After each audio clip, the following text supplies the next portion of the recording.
Hello guys, मैं स्वाति वैष्णव स्वागत करती हूँ आपका हमारे यूट्यूब चैनल में। देखिए, अब एग्ज़ाम होंगे नहीं होंगे, कौन से सेमेस्टर के एग्ज़ाम होंगे, इस पे मतलब बहुत विवाद की स्थिति बन गई है। जैसे कि कल ही आपने देखा होगा, नव भारत में एक न्यूज़ आई थी कि भले आपके एग्ज़ाम ना हो, आपको फीस भरनी है, एग्ज़ाम फॉर्म भरने हैं। तो इस पर भी मतलब छात्रों का विरोध प्रदर्शन हो ही रहा है कि जब एग्ज़ाम नहीं देंगे तो फॉर्म मतलब फीस किस बात की भरी जाए। इसके अलावा सुप्रीम कोर्ट में भी मतलब 3-4 याचिकाएं लगी हुई हैं, जिसको 31 जुलाई को सुप्रीम कोर्ट जो है उसको डिसाइड करेगी। रेट इस बात पे लगी है याचिका की, यानी कि जो 21 है, आर्टिकल 21 है, उसका वायलेशन होगा अगर हम यूजीसी की गाइडलाइन को फॉलो करते हुए, यानी कि कॉलेज एंड यूनिवर्सिटी यूजीसी की गाइडलाइन को फॉलो करते हुए 30 सितंबर तक एग्ज़ाम कंडक्ट कराती है फाइनल ईयर के स्टूडेंट्स के या फाइनल सेमेस्टर के। तो उसमें क्या है, कंडीशन अभी ऐसी है ही नहीं कि कंट्रोल किया जा सके, मरीज बढ़ते ही जा रहे हैं। तो इस बात पे फिर से मतलब कुछ कहना अभी सही नहीं होगा, लेकिन शायद मतलब मोस्ट प्रोबेबिलिटी तो यही है कि फाइनल सेमेस्टर्स के एग्ज़ाम होंगे ही। इसलिए एलएलबी एंड बीएलएलबी के जो लास्ट सेमेस्टर हैं, उसमें जो आपका सब्जेक्ट है ट्रांसफर ऑफ प्रॉपर्टी एक संपत्ति अंतरण अधिनियम, उस पर मैं थोड़ा सा यहाँ पे डिस्कस करना चाहूँगी। हो सकता है बहुत लोग जो ज़्यादा पढ़ते हैं वो पूरे कंप्लीट कर चुके होंगे अपने सिलेबस। कुछ बच्चे हमारे ऐसे भी होते हैं जो एग्ज़ाम आएगा तो पढ़ लेंगे, इस पर मतलब टालते रहते हैं उस चीज़ को। तो मेरा वीडियो उन्हीं के लिए है जो अभी तक या तो स्टार्ट नहीं किए हैं या कंफ्यूजन की स्थिति में है, क्या पढ़ा जाए क्या छोड़ा जाए। तो अगर आपको मतलब एक गाइडलाइन चाहिए या फिर आपने नहीं पढ़ा होगा, आपको शुरू से स्टडी करनी है, तो मैं यहाँ पे आपने टाइटल देख ही लिया होगा, मैं यहाँ पे ईजमेंट राइट के ऊपर कुछ वीडियोस अभी बनाऊंगी, लेक्चर वीडियोस। अभी तक जैसे मैंने नेट के लिए बना रहा था, तो मैं अब उसको ब्रेक करके ये टॉपिक बना रही हूँ। अगर आपको फ़ायदा देता है, ये कुछ हेल्प मिलती है तो लाइक करिएगा, और अगर आपको अच्छा लग रहा है शेयर भी करिएगा अपने क्लासमेट्स को। मुझे समझ में आ जाएगा ये आपके लिए कुछ मतलब आपको मोटिवेट कर रहा है या नहीं, कि पढ़ना है या इजी है, तो उससे मुझे खुद में मोटिवेशन मिलेगा। अगर आपको अच्छा लगता है तो डू सपोर्ट मी एंड फिर कंटिन्यू करेंगे उसको, ठीक है। कुछ टॉपिक तो डिस्कस कर ही लेते हैं एग्ज़ाम के पहले ही, क्योंकि माइंड सेटअप रहता है, पढ़ना है। चलिए स्टार्ट करते हैं। तो ये जो है 1882 का भारतीय सुखाचार अधिनियम, इसको आपको किसके साथ पढ़ना है, ट्रांसफर ऑफ प्रॉपर्टी एक्ट के साथ। पहले मैं ये बता दूं कि 7 ईयर के ओल्ड क्वेश्चन पेपर का जो एनालाइज किया है मैंने, उससे मतलब ये डिसीजन भी निकाला मैंने कि सिर्फ 3 क्वेश्चन ही इस टॉपिक से आते हैं। वो है ईजमेंट यानी सुखाधिकार, दूसरा है प्रेस्क्रिप्टिव ईजमेंट या फिर प्रेस्क्रिप्शन, वो है चीज भोगाधिकार, थर्ड है लाइसेंस यानी कि अनुज्ञप्ति। ये तीनों क्वेश्चन ही घुमा फिरा के बार बार पूछे जा रहे हैं। इसके अलावा और कुछ भी आता है, लेकिन अगर आपको मतलब स्मार्ट स्टडी करनी है, क्योंकि देखिए क्वेश्चन पेपर कैसे आ रहा है, या तो कभी part A part B 2 section में आते हैं क्वेश्चन, या फिर सीधा 8 क्वेश्चन या 10 क्वेश्चन दे देता है और बोलता है अटेम्प्ट एनी 5, तो वो आपके लिए ज़्यादा अच्छा है। लेकिन फिर कैसे क्वेश्चन आएंगे आप तो पहले से जान नहीं रहे हो। इस कारण से आपको तैयारी किस हिसाब से करनी है, section A and section B के हिसाब से, जो अधिकतर बार पूछा जाता है। तो पहले तो आपको नोट पढ़ लेना है, क्योंकि बहुत बार ऐसा ही दिया जाता है कि सेक्शन ए जिसमें ट्रांसफर ऑफ प्रॉपर्टी के क्वेश्चन रहते हैं, उसमें से ही अटेम्प्ट एनी 4 रहता है, 4 क्वेश्चन उसी पे से अटेम्प्ट करने हैं। और अटेम्प्ट एनी 1 किससे रहता है, सेक्शन बी से, जिसमें या तो दोनों क्वेश्चन रहेंगे इस टॉपिक में, या फिर एक क्वेश्चन रहता है रीडिंग केस और दूसरा रहता है इसका टॉपिक, ठीक है। उसमें क्या रहता है, सेक्शन ए सेक्शन बी तो दिया हुआ है, लेकिन बोल रहा है अटेम्प्ट एनी 5, तो आप जिसमें से जितने क्वेश्चन जिस भी सेक्शन से जितने क्वेश्चन अटेम्प्ट करें वो आपकी मर्जी है, तो वो आपको देख लेना है। यहाँ पे हम सिर्फ इम्पोर्टेंट टॉपिक को डिस्कस कर रहे हैं, ठीक है। अब देखिए इसकी परिभाषा पे हम देखें, क्योंकि आप स्टार्ट तो यहीं से करोगे। तो सेक्शन जो 4 है इस अधिनियम का, सेक्शन 4 वो तो डिफाइन करता ही है सुखाधिकार को। इसके अलावा जो भारतीय क्रय सीमा अधिनियम है, लिमिटेशन एक्ट 1963 का, उसके भी 2F में, यानी कि हिंदी में बात करें तो 2 च में डिफाइन किया गया है ईजमेंट राइट को। किस तरह से डिफाइन किया गया है, easement includes a right not arising from contract, यानी कि सुखाधिकार संविदा से उद्भूत न होने वाला अधिकार समाहित करता है। यहाँ पे क्लियर हो गया कि ये ऐसा अधिकार है जो कॉन्ट्रैक्ट से उत्पन्न नहीं हो रहा है। अब बात करें कॉन्ट्रैक्ट की, तो 2 पार्टी तो है यहाँ पे भी, सुखाधिकार में भी 2 पार्टी हैं। कोई मतलब कि ऐसी चीज भी है जिस पे अधिकार का दावा किया जा रहा है, ऐसी भूमि है। लेकिन कॉन्ट्रैक्ट में क्या होता है, कंसिडरेशन मस्ट है, कॉन्ट्रैक्ट करने की एलिजिबिलिटी भी होनी चाहिए, सक्षम होना चाहिए पक्षकार। लेकिन वैसी कोई बाध्यता यहाँ पे नहीं है। फिर भी एक पक्षकार के किसी संपत्ति पे दूसरे पक्षकार को क्या मिल रहा है, किसी प्रकार का कोई इंटरेस्ट, कोई हित मिल रहा है, इसलिए हम इसको क्या क्या बोल रहे हैं कि कॉन्ट्रैक्ट से ये अलग है। ठीक है, अब बात करें सेक्शन 4 की, तो क्या लिखा हुआ है उसमें, सुखाचार ऐसा अधिकार है जो किसी भूमि के स्वामी या अधिभोगी को उस हैसियत में प्राप्त होता है। आपको जो डेफिनेशन है उसको थोड़ा शॉर्ट करके पढ़ना है। सुखाचार कैसा अधिकार है जो किसी भूमि के स्वामी या अधिभोगी को प्राप्त होता है। तो पहला पार्ट इसमें क्या हो गया, अधिकार तो है ये, ठीक है, स्वामित्व है नहीं बोल रहे, सिर्फ अधिकार है ये। और किसमें प्राप्त होता है, फर्स्ट पार्ट इसका क्या हो गया, भूमि या किसी भूमि के स्वामी या अधिभोगी को। यहाँ से क्या स्पष्ट हो रहा है कि स्वामी यानी कि ओनर एंड अधिभोगी यानी कि ऑक्यूपायर, ये अलग अलग होते हैं इस सेक्शन के अकॉर्डिंग। ठीक है, अब क्या बोला जा रहा है, सेकेंड लाइन इसकी क्या बोलती है कि उस भूमि के फायदाप्रद उपभोग के लिए, फायदाप्रद उपभोग यानी कि beneficiary enjoyment of the property या ऑफ द हेरिटेज। ठीक है, थर्ड लाइन क्या बोल रही है, जो मतलब उपभोग के लिए किसी अन्य भूमि में जो उसकी अपनी नहीं है, किसी अन्य भूमि में जो उसकी अपनी नहीं है। ध्यान दीजिएगा, यहाँ से क्या बात स्पष्ट हुई कि कोई व्यक्ति अपनी ही भूमि पे सुखाधिकार का दावा नहीं कर सकता। ठीक है, यहाँ पे क्या होगा, एक व्यक्ति जो अधिकार कर रहा है, दावा कर रहा है सुखाधिकार का, तो डेफिनेटली वो किसी और की संपत्ति पे ही करेगा जो उसकी अपनी नहीं है। ठीक, यहाँ तक क्या क्लियर हुआ, सुखाधिकार एक ऐसा अधिकार है जो किसी भूमि के स्वामी या अधिभोगी को उस हैसियत में भूमि के फायदाप्रद उपभोग के लिए किसी अन्य भूमि में जो उसकी अपनी नहीं है, फिर आगे क्या है, जो उसकी नहीं है, कोई बात करने और करते रहने के लिए या किसी बात का किया जाना रोकने और रोकते रहने के लिए प्राप्त है। ठीक है, एक बार इंग्लिश में बता दो शॉर्ट में, easement is a right which one proprietor has to profit, benefit और लॉफुल यूज आउट ऑफ और over the state of another proprietor. ठीक है, तो देखिए यहाँ पे इतना क्लियर हो गया, जो उसकी अपनी नहीं है। और यहाँ पे हम सेकंड पार्टी की बात कर रहे हैं, कोई काम करने के लिए अन्य भूमि यानी कि बात आई गई, सेकंड प्रोप्राइटर कोई बात करने के लिए, करते रहने के लिए या ना करने के लिए अधिकार देता है सुखाधिकार। अब यहाँ पे देखिए एक एग्जांपल भी मैं यहाँ पे दे दूं, मान लीजिए जो इलिस्ट्रेशन आपके सेक्शन में दिया है उसी को मैं यहाँ पे ले रही हूँ। ए जो एक व्यक्ति है, एक क्या है, एक भूमि का स्वामी या अधिभोगी है, उस हैसियत में दूसरे व्यक्ति यानी कि समझ लीजिए अपने पड़ोसी बी की भूमि में से जाने का अधिकार रखता है, मार्ग का अधिकार रखता है, राइट टू वे रखता है, यहाँ पे से राइट टू वे या मार्गाधिकार। इससे भी क्वेश्चन आते हैं लेकिन वो कम पूछा गया है बनिस्बत इन तीनों के। तो क्या बोला जा रहा है, एग्जाम्पल में क्या बोल रही थी कि एक व्यक्ति ए जो कि पर्टिकुलर किसी भूमि का अधिभोगी है, स्वामी है, उसको अपने पड़ोसी बी की भूमि पर से जाने का मतलब मार्ग का अधिकार है, तो ये अधिकार उसका क्या होगा, सुखाधिकार की श्रेणी में आएगा।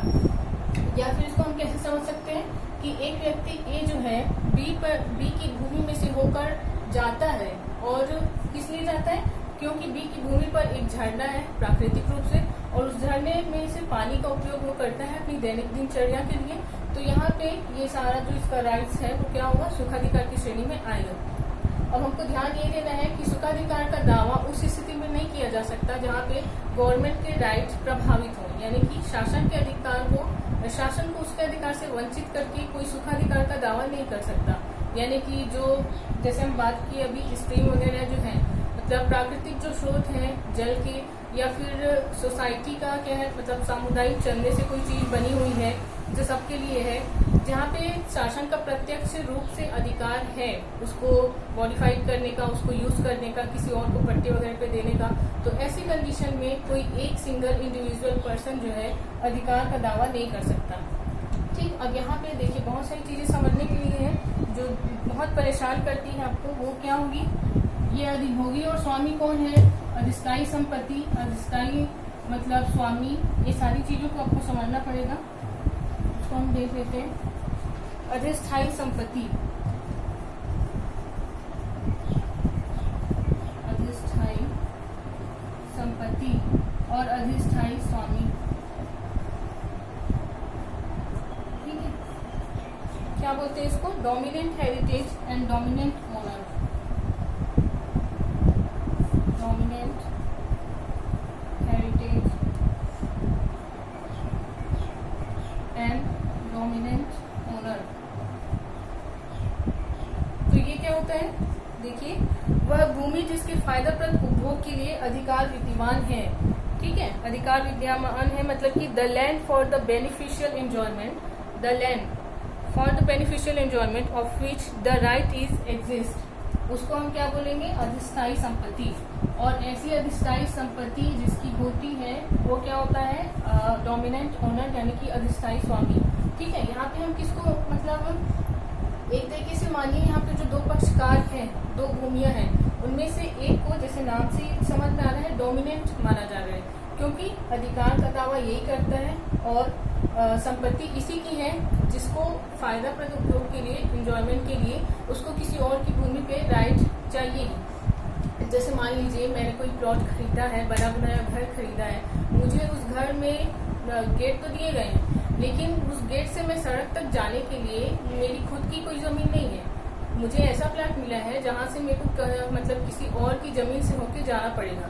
तो ये क्या कंडीशन हुई, मेरी जमीन का फायदाप्रद उपभोग, यानी कि उसमें क्या क्या आ सकता है, आप उसको मतलब उस प्रॉपर्टी का किसी तरीके से एडवांटेज लेना चाहें या वो उस तरीके से मतलब कोई भी प्रसन्नता, कोई भी हैप्पीनेस आपको उस प्रॉपर्टी से जुड़ा हुआ अगर मिल रहा है किसी और की संपत्ति पे, किसी और की भूमि का उपयोग करके, तो वो सारी चीजें फायदाप्रद उपभोग में आएगी। अब मैंने जिस प्लाट की मैं बात कर रही थी, जिस जमीन की, उसमें अगर मैं रहूं तो मुझे सड़क में नहीं जाना पड़ेगा कभी, ऐसा तो नहीं होगा, मैं घर में तो नहीं रह सकती, कोई नहीं रह सकता। तो ऐसी कंडीशन में उसका वैल्यू तभी होगा जब मुझे बाहर जाने आने के लिए कोई रास्ता मिले, राइट टू वे मिले। अब वो अगर किसी और की संपत्ति से, किसी और की जमीन से जाने पे ही मुझे मिलेगा, तो वो क्या हुआ, फायदाप्रद उपभोग, जिससे मुझे वो व्यक्ति रोक नहीं सकता, जिसकी वो भूमि है, जिसको हम अनुसेवी मालिक बोल रहे हैं, वो हमको नहीं रोक सकता। क्योंकि अगर हम लंबे समय तक बिना रोक टोक के उस अधिकार को यूज कर रहे हैं तो फिर उसमें हमारा जो है सुखाधिकार एग्जिस्ट हो जाता है, विद्यमान हो जाता है, ठीक है। तो अधिष्ठायी संपत्ति वही हुई जिसके फायदाप्रद उपभोग के लिए उसका स्वामी यानी कि अधिष्ठायी स्वामी किसी और की संपत्ति पे अधिकार का दावा करता है या उसको यूज करता है। सेकंड क्या हुआ, servient heritage and servient owner, इसको बोलते हैं हिंदी में अनुसेवी, अनुसेवी संपत्ति और अनुसेवी स्वामी। तो इसमें वही हुआ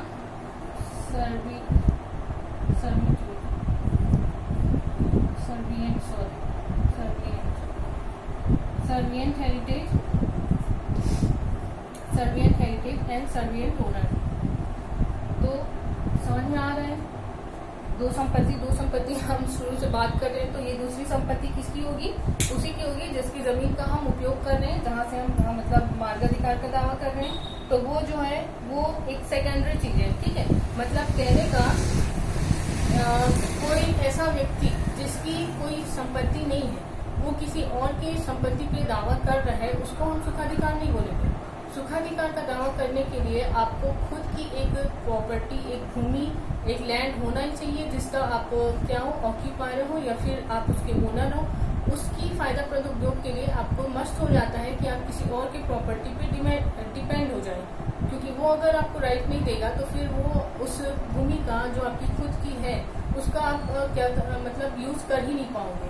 तो ऐसी कंडीशन में देखिए ये बहुत जरूरी है कि आप खुद एक संपत्ति के मालिक हो, और अनुसेवी संपत्ति का मतलब फिर वही हो जाएगा जिस पे आप दावा कर रहे हैं, और जो उसका मालिक है वो क्या हो जाएगा, सर्विएंट ओनर हो जाएगा। अब यहाँ पे ये भी क्लियर कर दें, देखिए मैं आपको जो एक्सप्लेन कर रही हूँ उसी के साथ मतलब उसी सीक्वेंस में आपको लिखना है आंसर। अब जब आप डेफिनेशन लिख देंगे तो डेफिनेशन लिखने के बाद आपको इलस्ट्रेशन लिखना है, दृष्टांत, जो भी आपको इजी लगे वो लिखिएगा। और शासन के अधिकार पे प्रोहिबिशन नहीं होगा, प्रतिबंधित नहीं करता शासन के अधिकार को, यह अधिकार। अब इसके अलावा जो भी चीजें हैं, ये चारों टॉपिक को डिस्कस करने के बाद, dominant heritage, dominant owner, servient heritage, servient owner, इसको डिस्कस करने के बाद आपको फायदाप्रद उपयोग यानी कि बेनिफिशियल एंजॉयमेंट, इसको भी डिस्कस करना है, इसका मतलब क्या होगा। फिर लैंड, भूमि, तो इसमें आपको आपका जो सेक्शन ए है, मतलब टीपी एक्ट है, टीपी एक्ट के सेक्शन 3 में जैसा डिफाइन किया गया है, भूमि में क्या क्या सम्मिलित होगा, इसको लिखना है, ठीक है। इसके अलावा देखिए स्वामी या अधिभोगी, इसको भी देखना थोड़ा जरूरी है।